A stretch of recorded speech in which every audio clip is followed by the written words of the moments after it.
looking at that. And that may be something. Through the city, we had some incentives that were established.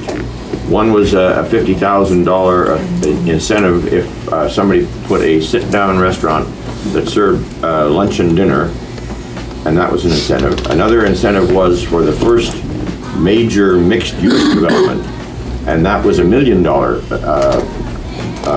incentive. Right now, the Phillips Development Group is putting up ostensibly about a $70 billion project down there that's mixed use with 2 restaurant spots, but they're having a difficult time at the moment getting their financing together. So we're not sure whether they'll qualify for that $1 million. Looking tree, it needs $4 to $5 million over the next 27 years. Yeah. So it's about $3.5 million so far, and many of the things you've discussed would be eligible for that fund. So, but you got to speak up and participate and ask. That's the reason why we formed, but as Carl said, it really takes the organization. We didn't get our master plan until we really harnessed the community and got people really focused on getting this. It's been a tremendous amount of work, tremendous amount of community input, and staying on task the whole way through. I mean, that's it. And then the prettiness comes later. But if you look at Grand Central and you look at Deuces Live now, Right. they look very different. Right. And they look very different because the city treated us very differently, to be quite honest. There was a lot more input and support given for Grand Central than there was for 22nd Street redevelopment. Some of that was the city's fault, some of it was 22nd redevelopment's fault, I will give you that. But I think that in all honesty, originally, for instance, there was money given for facade improvement along Grand Central.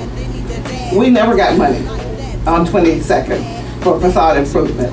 By the time we finally got to that point, we were told there was no more money.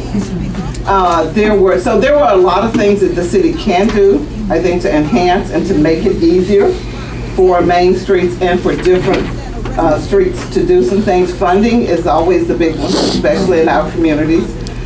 So I think there are a lot of things that can be done to make it more equitable. I will tell you that one of the best things I think that we did was to combine the water and the Deuces Live Main Street master plans together, because it basically said we had a seat at the table and we basically got the same thing that so the Innovation District, when Gypsy brings it up, you'll get a little bit of the history. It was formally started, it's been talked about for years, but it was formally, a study was conducted in 2015, and that study's out there on the city website, and I'm also happy to get you a copy if you're curious. And it was really looking at innovation districts as a model. Innovation districts are, as you've heard the previous groups talk about the Main Street model, we follow the Innovation District model, which is sort of overseen and coordinated by Brookings Institute. They were really thought of as the think tank and kind of gathered the best practices for them. We were only formed in 2016, April of 2016, so we just celebrated our 2-year anniversary. And I actually just came on a little less than a year ago, coming up on my year anniversary. So if you go to the next slide, the innovation